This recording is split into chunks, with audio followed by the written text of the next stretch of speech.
Bismillahirrahmanirrahim. On va terminer la correction du devoir numéro 3.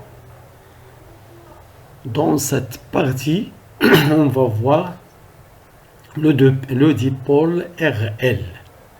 Troisième partie, détermination des caractéristiques d'une bobine. Un technicien en maintenance veut réparer un appareil électronique utilisé comme émetteur de signaux électromagnétiques. Il a besoin de s'assurer de quelques paramètres concernant une bobine faisant partie d'un circuit électrique de cet appareil. Pour vérifier les valeurs de la résistance et de l'inductance d'une bobine, le technicien réalise le montage électrique schématisé sur la figure numéro 1 qui contient un générateur idéal,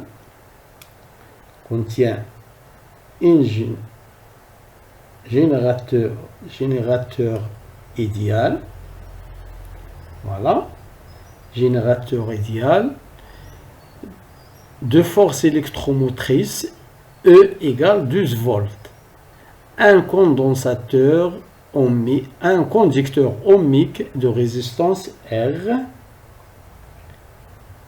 égale 50 ohms, la bobine B d'inductance L et de résistance R, un interrupteur K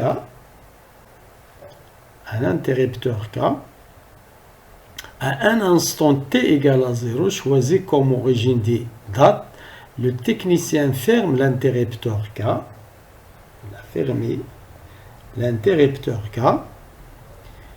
avec un système informatique d'acquisition approprié. Il obtient la courbe C représentant les variations temporelles de la tension UBMT, voir figure 2. Voilà, c'est la figure 2. La droite T représente la tangente à la courbe C à l'instant de date T égale à 0. Voilà, la courbe, c'est la tangente en 0. Première question, montrer que l'équation différentielle vérifie par l'intensité du courant s'écrit sous la forme d sur dt plus r plus petit r sur L I égale E sur L. Donc, pour répondre à cette question, à cet exercice, on doit premièrement appliquer la loi d'additivité des tensions. Donc, première question.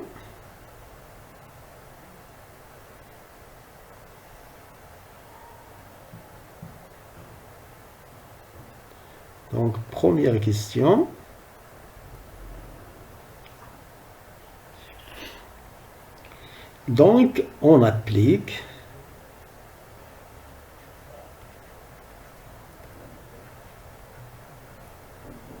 la loi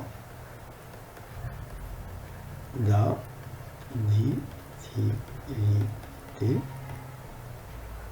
des tensions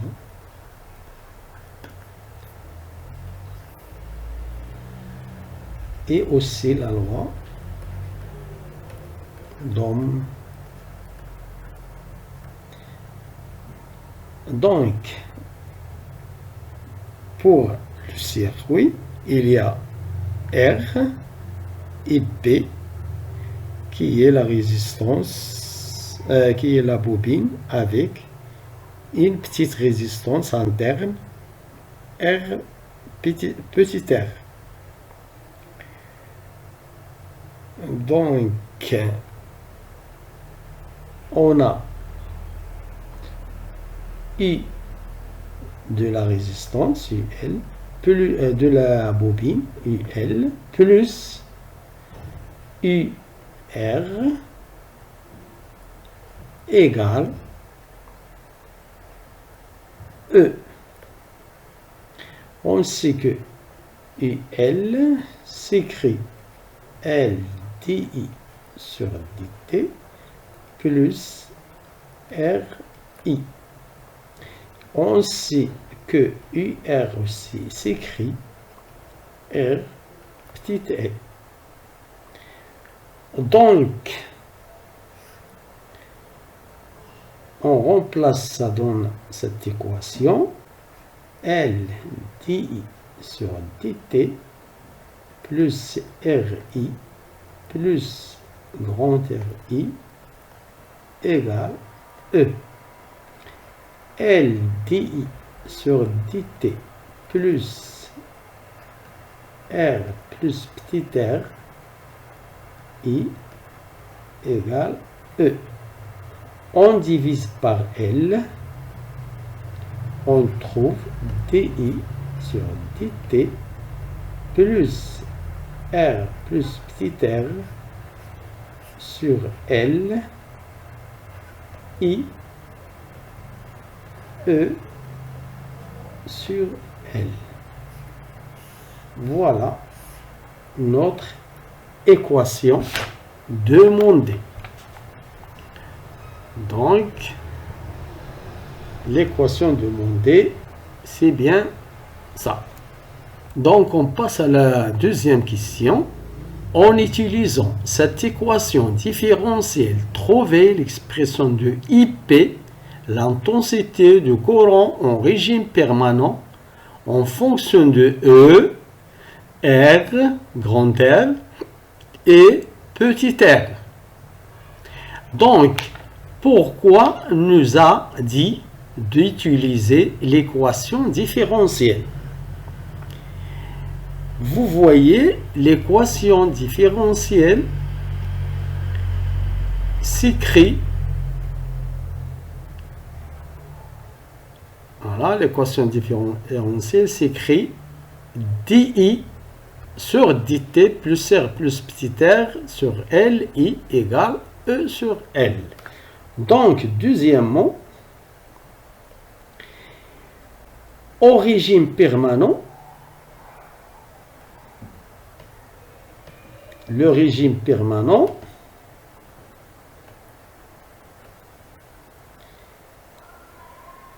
au régime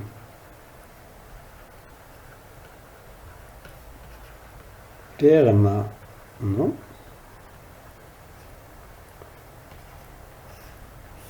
vous voyez, il y a la courbe, voilà, il y a deux régimes. Il y a un régime transitoire, régime permanent. Donc, dans ce régime, IP constante. Voilà sa valeur. Donc, DI sur DT dans l'équation différentielle doit être nul. Donc, il nous reste R plus petit r sur IP. Ça veut dire au régime permanent égale E sur L. On simplifie par L. Il nous reste IP égale E divisé par R plus petit r. Voilà notre expression de l'intensité du courant pendant le régime permanent. Ici, le régime permanent, IP constante. Ça, c'est une constante.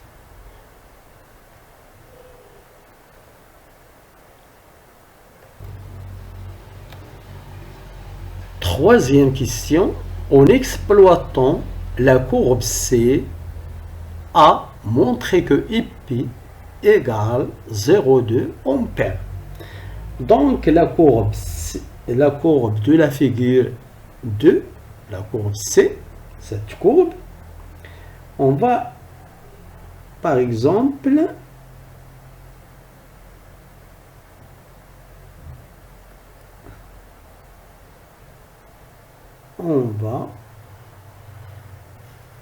voilà, cette courbe nous donne IP. Voilà. IP égale, c'est la valeur constante de I. Voilà 2,5, 5, voilà 5, 7,5. Voilà, il y a 2,5. 1, 2, 3, 4, 5. 1, 2, 3, 4, 5. Voilà. 7,5. 1, 2, 3, 4, 5. 7,5 plus 2,5. C'est bien 10. 10.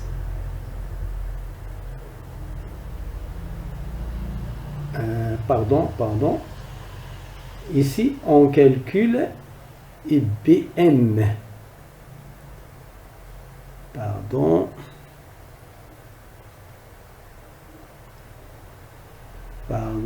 ici, IBM max.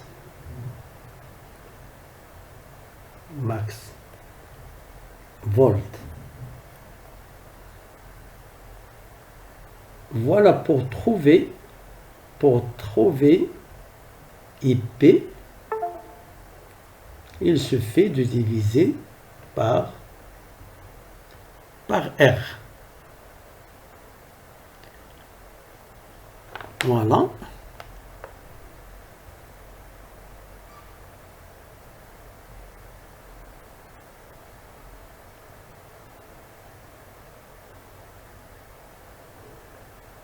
Donc, on utilise la courbe, trouver IP. Donc, troisièmement, A.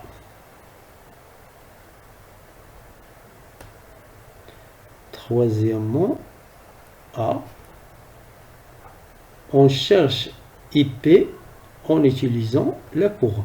Donc, cette courbe, c'est bien I et R en fonction de temps.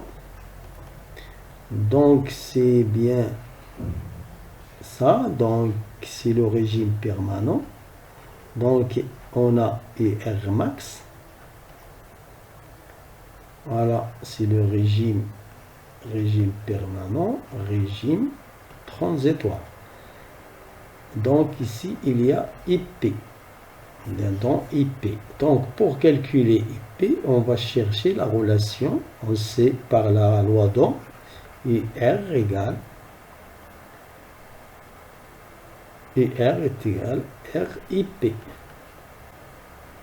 Donc IP est égal IR max divisé par R. Donc on a 10 sur 50, c'est tout simplement 1/5, c'est tout simplement 0,02 ampères. Donc IP égale 0,2 ampères. Donc la valeur de IP est vérifiée. Il est vérifié. Donc troisième question B,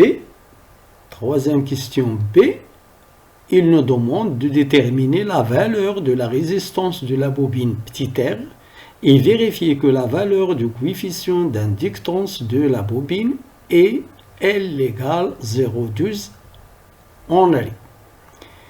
Donc, on a la relation précédente.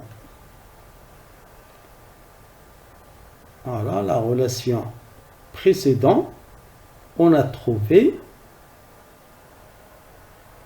on a 3B.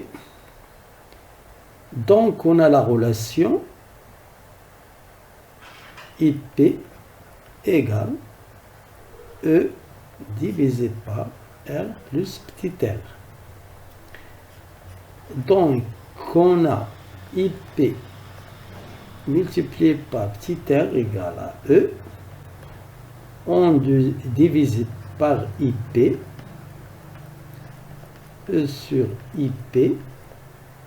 On cherche R égale E sur IP moins R.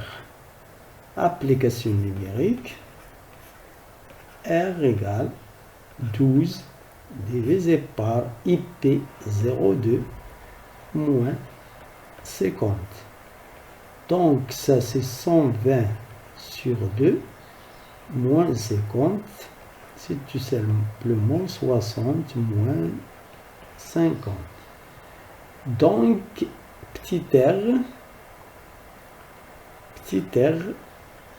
égale 10 ohms. Donc pour L, détermination de L.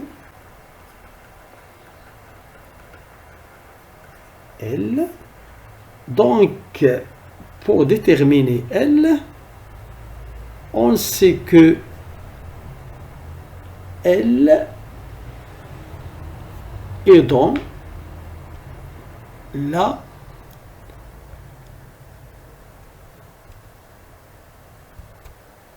pour déterminer L, on sait que L est dans la constante de temps. Et dans la constante de temps, c'est l'inverse de cette grandeur. C'est l'inverse de cette grandeur. Donc, on va trouver que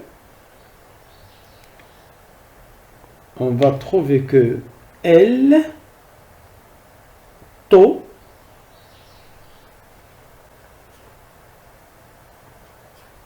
voilà, taux est tout simplement L sur R plus petit r.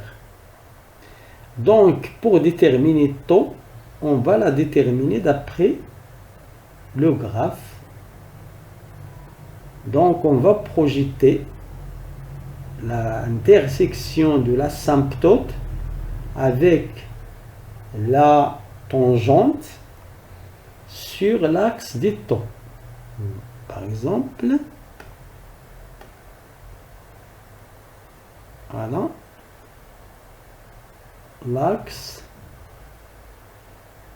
de temps est donc taux égal à 2.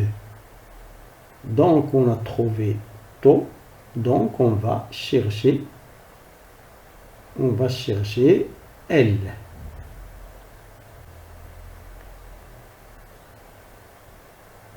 Donc, d'après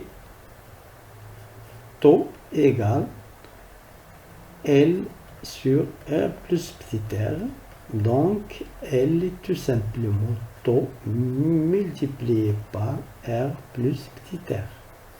Donc, L égale 2 multiplié par 10 moins 3 multiplié par 50 plus 10. Donc, c'est 2 multiplié par 10 moins 3 multiplié par 100. C'est tout simplement 2 multiplié par 60, 60.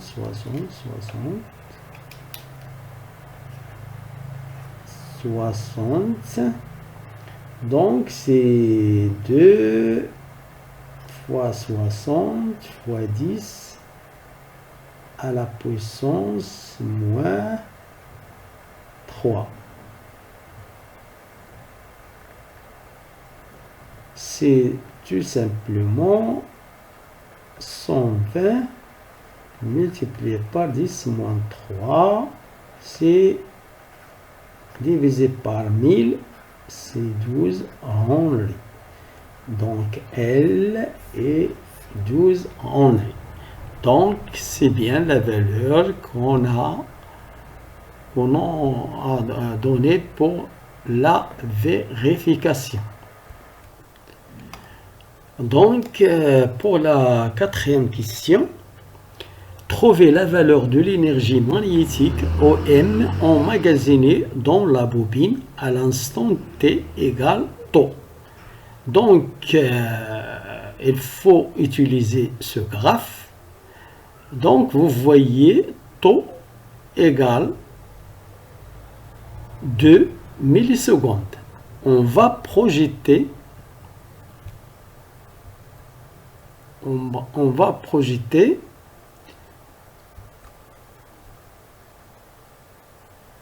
cette valeur sur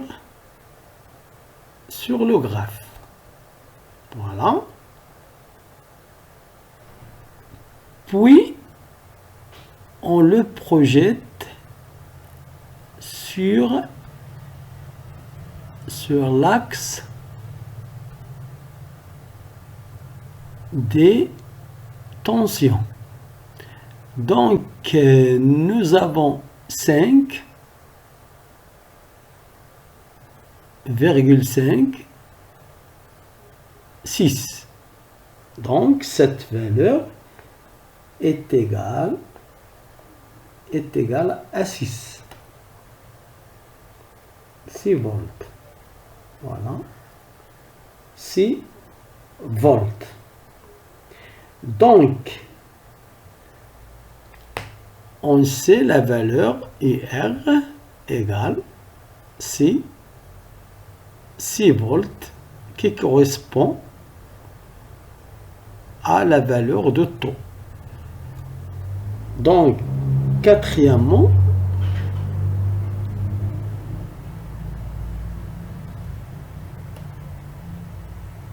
calculer l'énergie emmagasinée, c'est tout simplement, on sait que EM égale 1/2 L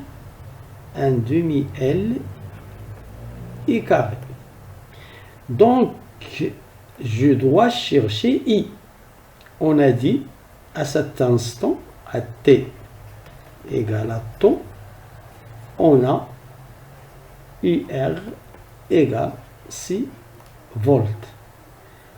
Donc, d'après la loi d'Ohm, IR égale RI. Donc, I égale IR sur grand R. Donc, I égale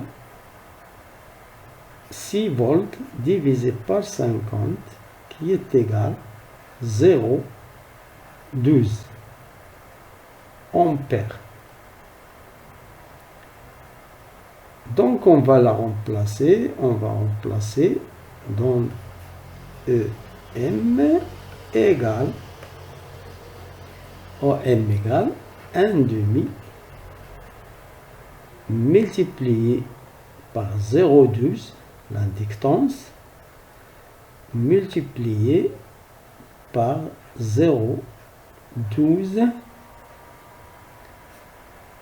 le tout au carré.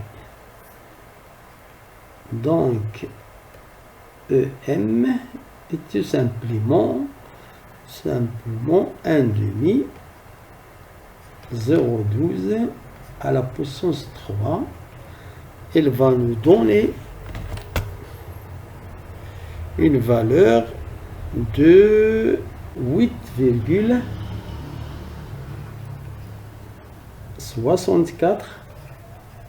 Ouais, 10, c'est la puissance moins 4 joules.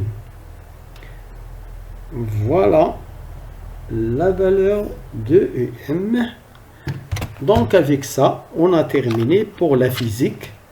Donc le prochain vidéo, on va voir la chimie, Inch'Allah. Donc merci pour votre attention et à la chimie, Inch'Allah.